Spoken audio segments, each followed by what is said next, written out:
Bana mboka mbote na bino boye bola mwana kanu ko lelo eli toto Armand Mombila na Expression 26 télévision zaki na mwana mboka Blanchard Mongomba secrétaire général ya parti politique to bina comme nouvel élan ya mwana mboka Adolphe Muzitu Fumumpa oyo asali ba tour ebelé na ville ya province Kinshasa moko lelo akendaki kotala Antoine Gizenga kuna na place oyo azali kuna na Buma akei kotala Lumumba akei kotala Kasavubu ayeko chité awa polo kotala mwana mboka Sphinx délimité autolongoli chapeau kombo na ye Etienne Tshisekedi Mulumba oyo pa ye ko déposer fleur na yango a expliquer dossier nini ye koleka pourquoi atamboli lelo ba mausolée to ba endroit oyo atamboli yango pourquoi Blanchard Mongomba atamboli pe akome be sika oyo aye kotika ba fleur aye koloba nini bolanda démarche oyo asali boko moi lelo bo partager vidéo au massivement bo s'abonner aussi massivement avec tonton Armand Mombila. Merci. Le secrétaire général du parti politique Nouvel Élan, Maître Blanchard Mongomba, accompagné de plusieurs cadres, dont Dieu merci Kabasele de cette formation politique, cher au vice-premier ministre du budget Adolphe Muzito, a effectué une tournée de recueillement à travers plusieurs mausolées de grandes figures politiques de la République démocratique du Congo. Cette démarche s'inscrit dans le cadre d'un hommage rendu au père de l'indépendance et de la démocratie congolaise, mais également dans la volonté solliciter symboliquement leur inspiration pour poursuivre les combats en faveur du développement du pays, de la paix et du renforcement des institutions démocratiques. La tournée a débuté dans la commune de Kasavubu à la place Kimpwanza où repose le premier président de la RDC. La délégation s'est ensuite rendue à Limete au site de l'échangeur pour honorer la mémoire du héros national Patrice Emery Lumumba. Poursuivant son périple, Maître Blanchard Mongomba s'est rendu au mausolée d'Antoine Gizenga où il a déposé une gerbe de fleurs. Accueilli par la veuve de l'illustre homme politique, il a reçu les encouragements de cette dernière qui a exprimé le vœu de voir les dirigeants actuels poursuivre les idéaux de paix, d'unité nationale et de libération du pays, notamment à travers la fin de l'insécurité qui sévit dans l'est de la RDC.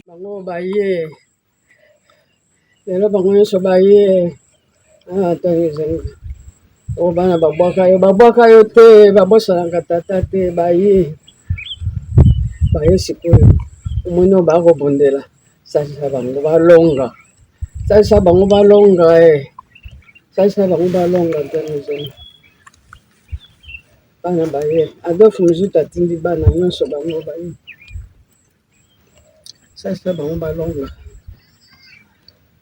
eza mboka na bango salisa bango balonga bazala kaka boye te lokola baumbu mikolo nyonso to bitumba te bitumba esila bana balonga mboka na bango tongo mboka na bango oyo bakoko na bango batikela bango toza bamombo te tokomaka boye kaka kolela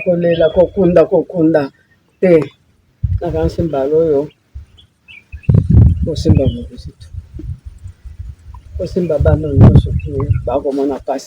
La dernière étape de cette tournée s'est déroulée dans la commune de Lantsele, au mausolée de Etienne Tshisekedi Mulumba. À cette occasion, le secrétaire général du Nouvel Élan a salué le combat mené par les Sphinx de Limete en faveur de la démocratie, de l'état des droits et des réformes institutionnelles. Et aujourd'hui, la démarche que nous venons d'entreprendre est une démarche qui s'inscrit effectivement dans la continuité de la lutte de nos pères fondateurs. Comme vous le savez, le père fondateur s'était battu avant 1960 pour obtenir ce que nous appelons la souveraineté ou l'indépendance de notre peuple. Et malheureusement, cette lutte s'était estompée, s'était arrêtée avant que le père fondateur ne voie effectivement la souveraineté de notre peuple, parce que la souveraineté de notre peuple se résume par le fait de permettre à notre peuple d'avoir le pouvoir de disposer de leurs terres, mais aussi de tous les textes qui organisent le fonctionnement de l'État. Mais malheureusement, nous n'avions pas effectivement atteint cet objectif. Mais aujourd'hui, comme vous le savez, une fois de plus, nous avons une grâce, nous avons le privilège d'avoir Félix Antoine Tshisekedi Tshilombo, qui est le fils, l'un des fils biologique et idéologique de l'un des pères fondateurs, parce qu'il faut noter que Félix Etienne Tshisekedi Wamulumba, le patriarche, est l'un de pères fondateurs parce qu'il s'est battu et jusqu'à sa mort, il a continué à lutter pour permettre à notre pays et à notre peuple à accéder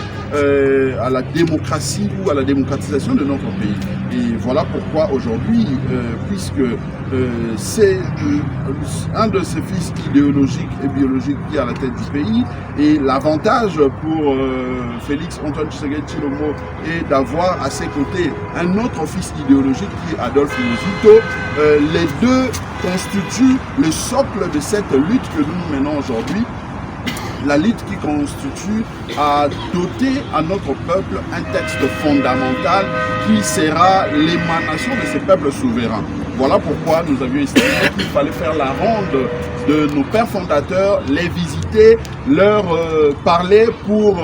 leur demander cet accompagnement, qu'ils soient à nos côtés, qu'ils soient aux côtés d'Antoine Félix Tshisekedi Tshilombo, qui aujourd'hui demande justement la volonté de notre peuple, qui veut à ce que le peuple l'accompagne pour que nous puissions atteindre ce que nos pères fondateurs n'ont pas pu obtenir pendant toute leur lutte. Donc voilà pourquoi maintenant là nous nous retrouvons ici à la tombe ou au mausolée de Etienne Tshisekedi Wamulumba pour lui exprimer notre gratitude par rapport à son combat, pour lui exprimer notre, en tout cas, volonté de parachever les combats qu'ils avaient menés pendant leur vie et qu'ils soient à nos côtés pour nous permettre justement de parachever cette lutte. Question de nous permettre, ensemble avec le président de la République, d'avoir une loi qui soit une loi fondamentale, émanation du peuple congolais, peuple souverain. C'est ça justement l'objet ou le sens de notre démarche de ces jours. Ndenge Boyebi, nouvel élan, tous les partis politiques Oyo Tobotami sur le plan idéologique na bitumba Oyo patriarche Antoine Gizenga Abundaki Pambate Adolphe Muzito azali bongo moko ya bana Oyo Antoine Gizenga atiki na ndenge ya idéologie na nzokande Antoine Gizenga azali moko ya ba père fondateur bazali batata na biso oyo babunda bitumba po ete toyeba na kokota na oyo tobengaka bongo lipanda to pe souveraineté internationale pe souveraineté ya peuple congolais. Nzokande na bitumba oyo nyonso bango babundaki oko constate solo ete bakomaki na suka te pamba te bitumba na bango esengelaki na peuple congolais akoma na capacité ya kozwa mikano oyo ezali mpona bolamu na ye pe mikano yango ezali kose résume na mibeko oyo ezali kopesa ye bongo mpifo ya koloba oui to pe non. Malheureusement nzambe asalaki ete milimo na bango ekende kopema yango lelo biso tozali na esengo pe tozali kosepela pamba te tozali na mwana mboka Antoine Félix Tshisekedi Tshilombo oyo azali mwana oyo tata Etienne Tshisekedi Wamulumba aboti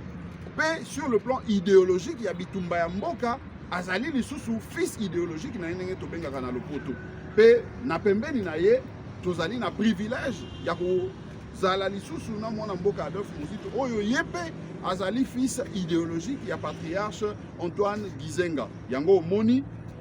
démarche na biso ya lelo ezali pona koya kotala batata na biso oyo babundaki po ete Congo ezala indépendant ndenge tozali boye po ete tosenga na bango ba accompagner bapesa makasi na président de la République pe surtout na biso peuple oyo tozali pembeni na bango pamba te bango babundaki bitumba pona démocratie et na kati na démocratie wana biso tolingi ete to kokisa oyo ezali posa na bango oyo ezalaki bitumba na bango ya bomoi mobimba ya kosala ete peuple akoma na kapasité ya kozwa mikano oyo ezali mpona bolamu na ye. Nzoka mikano oyo ezali mpona bolamu ya peuple ezali kobanda na mobekoli kondi oyo tobengi constitution ya république. Nzoka constitution wana po ete ezala oyo euti pa ya peuple esengélité et ça les manabapaya esengélité président illégitime de a signé yango esengélité parlement illégitime de a signé yango mais esengeli peuple souverain yemoko apona baye ba ko élaborer yango pe président oyo ko promulguer yango et ça la président de la république o azali na légitimité ya peuple yango moni lelo to ekutala batata na biso ya milimo pona ko saluer topé ko tombela bolamu ko pesa courage na bitumba o bango babundaki pe lisusu ko senga na bango ba accompagner biso batika mwana mboka Antoine Félix Tshisekedi te batika biso peuple o tozali na simana ete pamba te biso tolingi ko parachever bitumba o bango babandaki ko silisa bitumba o babandaki po ete tozwa constitution o ezali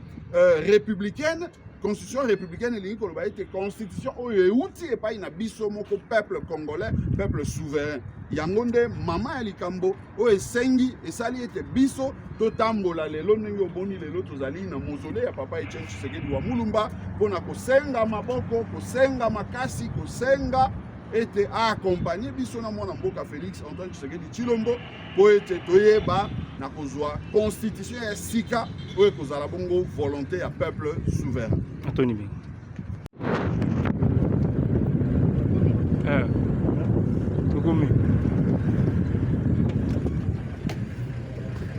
Ndenge boyebi nouvel élan tozali parti politique oyo tobotami sur le plan idéologique na bitumba oyo patriarche Antoine Gizenga abundaki pamba te Adolphe Muzito azali bongo moko ya bana oyo Antoine Gizenga atiki na ndenge ya idéologie na ye nzoka nde Antoine Gizenga azali moko ya ba père fondateur bazali batata na biso oyo babunga bitumba po ete toyeba na kokota na oyo tobengaka bongo lipanda to pe souveraineté internationale pe souveraineté ya peuple congolais nzoka nde na bitumba oyo nyonso bango babundaki okokonstate solo ete bakomaki na suka te pamba te bitumba na bango esengelaki na peuple congolais akoma na kapasité ya kozwa mikano oyo ezali mpona bolamu na ye mpe mikano yango ezali kose resume na mibeko oyo ezali kopesa ye bongo mpifo ya koloba oui to pe non malheureusement nzambe asalaki ete milimo na bango ekende kopema yango lelo biso tozali na esengo mpe tozali kosepela pamba te tozali na mwana mboka Antoine Félix Tshisekedi Tshilombo oyo azali mwana oyo tata Etienne Tshisekedi wa Mulumba aboti pe sur le plan idéologique ya bitumba ya mboka azali lisusu fils idéologique na ndenge tobengaka na lopoto pe na pembeni na ye tozali na privilège ya kozala lisusu na mwana mboka Adolphe Muzito oyo ye mpe azali fils idéologique ya patriarche Antoine Gizenga yango omoni démarche na biso ya lelo ezali mpona koya kotala batata na biso oyo babundaki po ete Congo ezala indépendant ndenge tozali boye po ete tosenga na bango baakompagne bapesa makasi na président de la république pe surtout na biso peuple oyo tozali pembeni na bango pamba te bango babundaki bitumba mpo na démocratie e na kati na démocratie wana biso tolingi ete tokokisa oyo ezali posa na bango oyo ezalaki bitumba na bango ya bomoi mobimba ya kosala ete peuple akoma na kapasité ya kozwa mikano oyo ezali mpona bolamu na ye nzoka mikano oyo ezali mpona bolamu ya peuple ezali kobanda na mobekoli kondi oyo tobengi constitution ya république nzoka constitution wana mpo ete ezala oyo euti epai ya peuple esengeli te esalema na bapaya esengeli te président illégitime nde asigné yango esengeli te parlement illégitime nde esigné yango mais esengeli peuple souverain ye moko apona baye bakoélabore yango mpe président oyo akopromulgue yango ezala président de la république oyo azali na légitimité ya peuple yango omoni lelo toye kotala batata na biso ya milimo mpona ko saluer to mpe kotombela bolamu kopesa courage na bitumba oyo bango babundaki mpe lisusu kosenga na bango baakompagne biso batika mwana mboka Antoine Félix Tshisekedi te batika biso peuple oyo tozali na nsima na ye te pamba te biso tolingi koparacheve bitumba oyo bango babandaki kosilisa bitumba oyo babandaki mpo ete tozwa constitution oyo ezali républicaine constitution républicaine elingi koloba ete constitution oyo euti epai na biso moko peuple congolais, peuple souverain. Yango nde mama ya likambo oyo esengi esali ete biso totambola lelo ndenge oboni lelo tozali na mozole ya papa Etienne Tshisekedi wa Mulumba mpona kosenga maboko, kosenga makasi, kosenga ete accompagner biso na mwana mboka Félix Antoine Tshisekedi Tshilombo po ete toyeba na kozwa constitution ya sika oyo kozala bongo volonté ya peuple souverain.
Ozokine.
olingi ekini ya mama na bolita oyo nyonso kini vide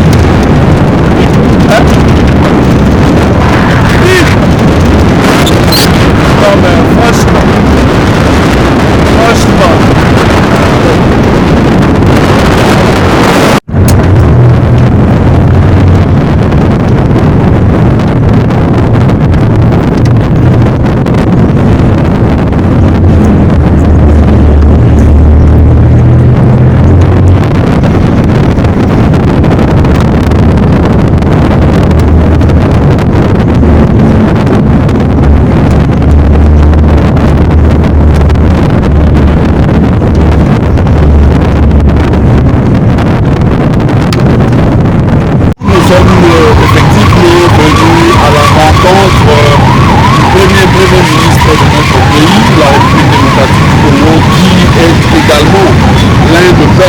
De la République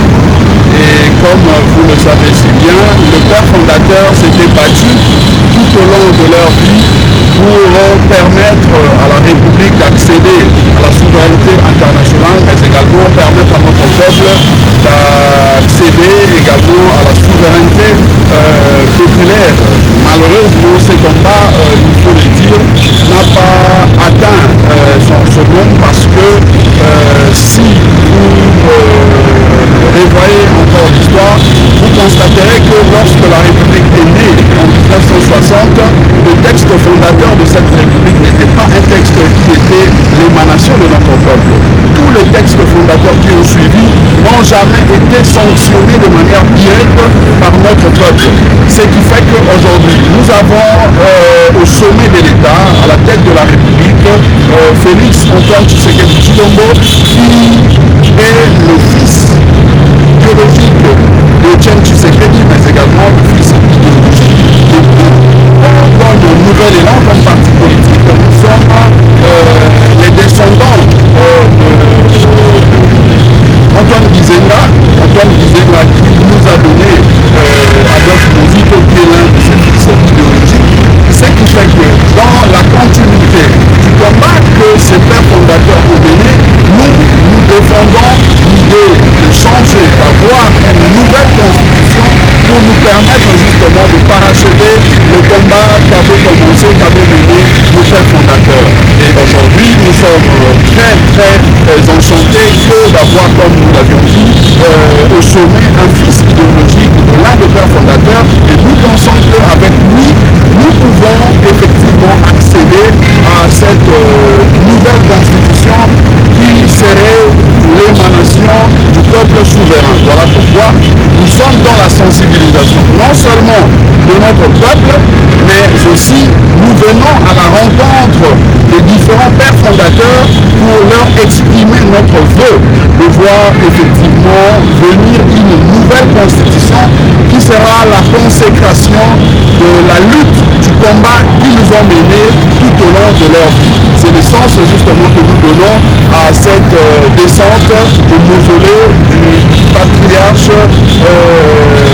Lumumba, qui est le premier ministre de notre pays et comme nous l'avions dit, l'un des pères fondateurs de la République. Merci.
Pesa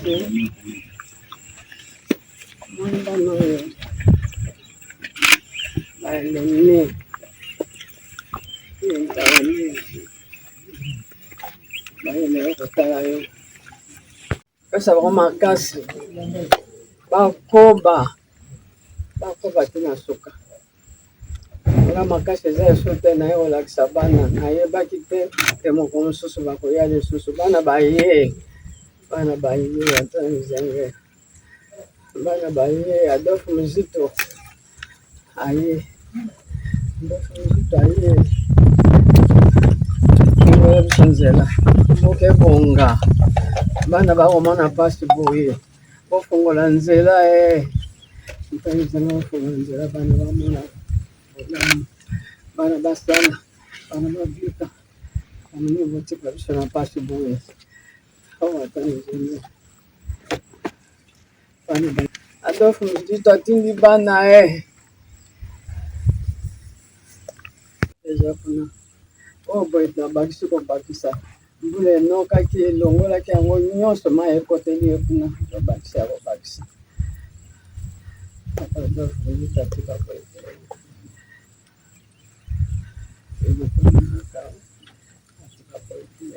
otala bafamili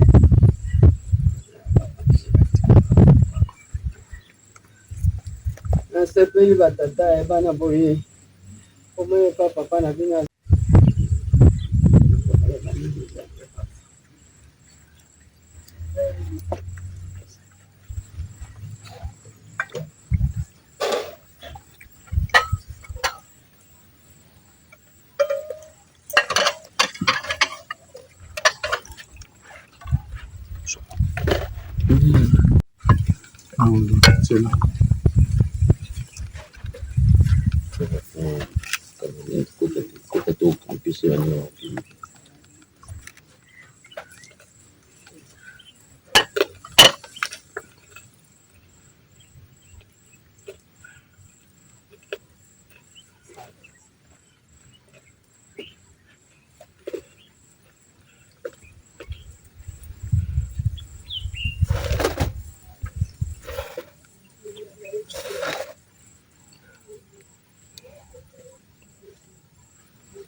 nayakanga moko ye nakanso asekanga lelo moni bana nyonso baye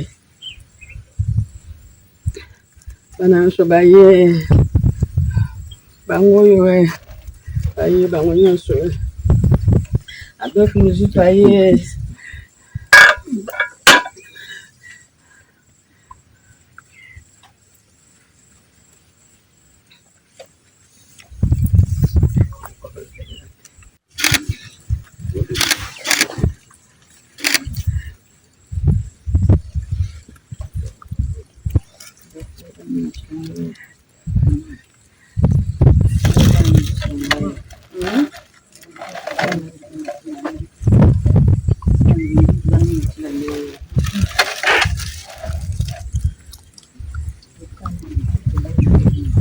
tala bana na ye tala bango nyonso omoni oyo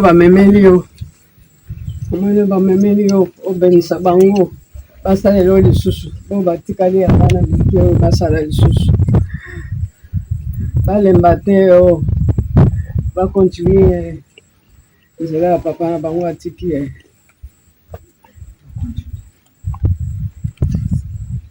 bayaka te omonaka bango te bango baye lelo bango nyonso baye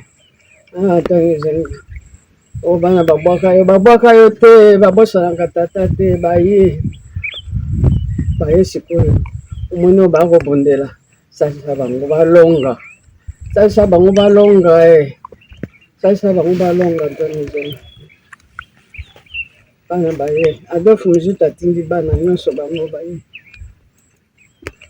salisa bango balonga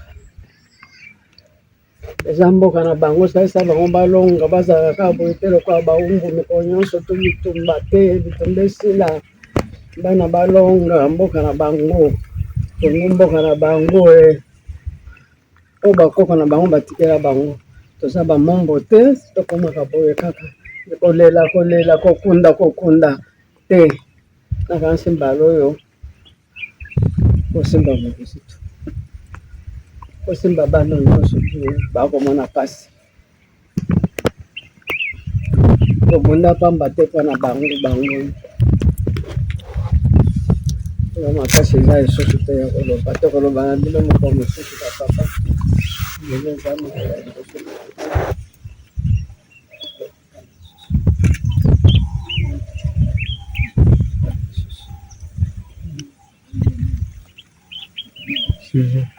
toye liboso ya mémoire ya papa na biso patriarche Antoine Gizenga oyo babandaki bitumba ya mabele oyo ya Congo parce que mabele oyo ezali ya bakoko na biso e tokotaki na bowumbu parce que mundele ayaki koimpose biso oyo ezalaki mibeko ya ye mais bapapa na biso bapère fondateur ndenge tobengaka bango bandimaki kose sacrifier bandimaki kobosana mabota na bango mpona kolibere peuple congolais mobimba e nsima bitumba wana nde ebele bazwaki liwa liboso mpe basusu bayaki kolanda na nsima lokola patriarche Antoine Gizenga. Malheureusement bitumba ngo ekomaki na suka te parce que dictature mondele ayaki kozonga na forme mosusu epa na biso moko na mboka mpona confisquer lisusu kaka pouvoir wana ya peuple mais patriarche alembaki te koteya kopesa idéologie wana mpona ata soki bango bakei biso to continue bitumba wana lelo oyo bazali na biso lisusu te mais molimo na bango bitumba oyo balakisaki biso tolingi kocontinue yango elelo soki toye kosincline liboso ya mémoire ya patriarche ezali mpona kolakisa ke toza kokoba bitumba oyo bango batikaki e tokosenga bapesa biso makasi wana tokoba bitumba yango kino na suka parce que finalité ezali peuple azonga souverain peuple akoma na capacité ya kodeside na mboka na ye mpona bolamu na ye bitumba esila kimia ekota oyo nyonso tu ezali pouvoir ya baimpérialiste oyo eza kosimposer sur biso esimposer lisusu sur biso te biso mon peuple congolais tozwa makasi ya kotambwisa mboka na biso kobongisa mboka na biso mpona bolamu na biso mon peuple topesi lisusu merci toye lelo ma ezali mokolo ya suka te ndenge tomoni mama oyo atikali na biso abandi tokomisa mpe message epai ya fumupa mpe tokozonga lisusu mpona koaccompagne koapporte lisusu oyo ezali assistance mpona kobongisa esika oyo patriarche alali na kimia. Merci beaucoup.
paix et développement de notre pays. C'est ainsi qu'il y a un échantillonnage en fait de numérique où nous avons pris de l'autre côté nous avons des boîtes. Les boîtes d'ailleurs nous permet de tout ce qui est J-propre et comme ça, quand une personne s'est fracturée, on lui met les plaques à partir des boîtes. Nous avons des coltants noirs et des coltants blancs. Vous voyez, et de l'autre côté, nous avons un site non bornite. Donc, typiquement, c'est juste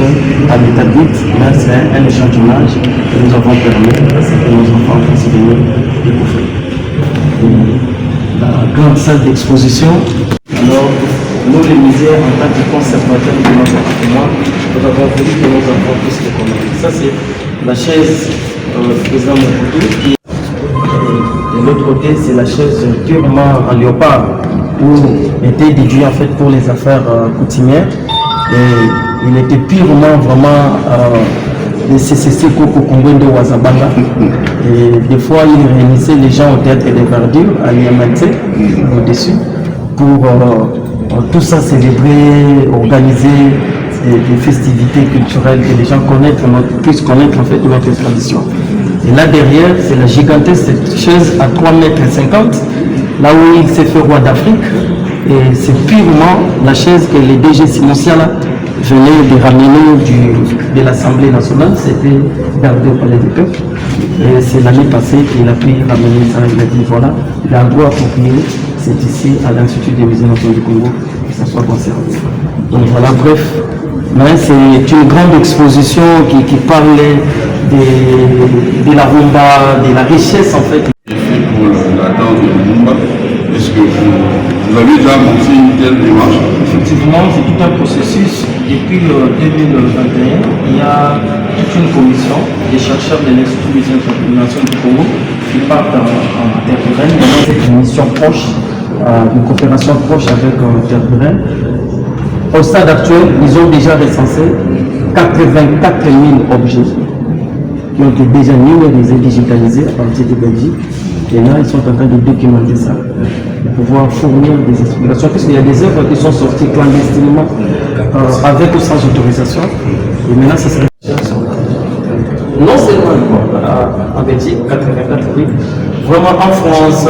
plusieurs pays européens détiennent la quantité de nos informations. Ainsi que